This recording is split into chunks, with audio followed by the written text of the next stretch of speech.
Hello there, this is the second of my series of Tackle What Ifs. I'll show you a rugby clip, stop it just before impact and let you guess out of the options I give which tackle technique you would use. Now this is a short one, I only have one angle but I thought it was very interesting. So here we have a tall athletic winger running at the inside centre of another team. From this short initial footage we can tell that it's a line break of sorts, or rather that they're running in a broken field, and it looks as though the centre is running sideways along the pitch to get to the ball carrier. And just before the clip stops, you can see the attacker make eye contact with the defender and slightly angle his run towards him. So I'll pause it here. Here are your options. Option A, plant your foot and attempt a firm hit. So in this option you would plant your back foot and use it as a platform to drive your shoulder into the waist to chest part of the attacker with the aim of getting a dominant hit. Option B, wrap and drag. So go to wrap the player around the waist with your head to the side and either drive sideways with your legs or go limp so that your body weight drags him down. Option C, wrap and fall back. This is a peculiar technique to think about but happens all the time. As a defender, you wrap and grab the attacker between the waist and the shoulders and use the momentum of the ball carrier's run to fall backwards at speed while continuing to hold onto the attacker, grabbing him down too. So there you go, those are your options. Make sure you consider the body types of the two players and the situation.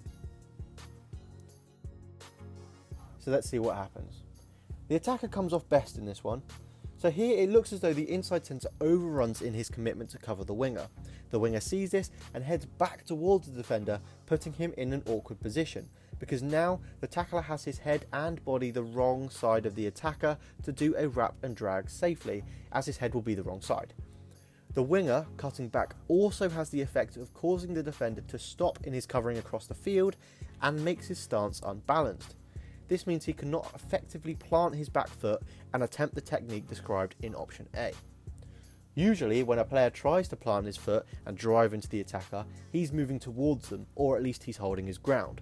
This means that he can use his forward momentum to get some force behind the hit, but because this player is on the back foot, it makes it extremely easy for a winger this size and travelling at this speed to bump him off. This mistake of overrunning is made early on by the defender. This means that he's unbalanced and, more crucially, his head is the wrong side of the attacker. This has other consequences other than the potential safety issues, as it means the attacker can target the centre of mass of the defender. See, when a player usually tackles in general, he has his head and centre of mass to the side of the attacker.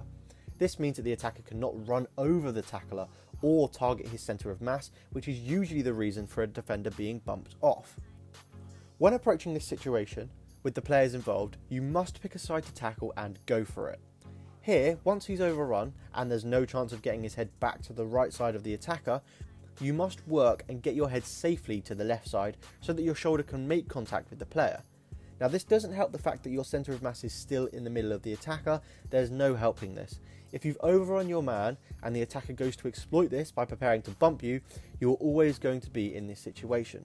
However, the best option is to tackle as low as possible. Go for a wrap and drag, option B, on the legs. This means that if the ball carrier still wants to bump you off, he'll have to get really low himself, putting him off balance as well. And even if the ball carrier does manage to bump you off, it will still be embarrassing, but you'll be so low that your body will automatically be in his way to trip him up. This battle is lost early on with the tackler overrunning his line. The attacker is clever to exploit this and put him in one of the most difficult situations I've ever analysed. Plan early and don't overrun, otherwise you could end up like this man.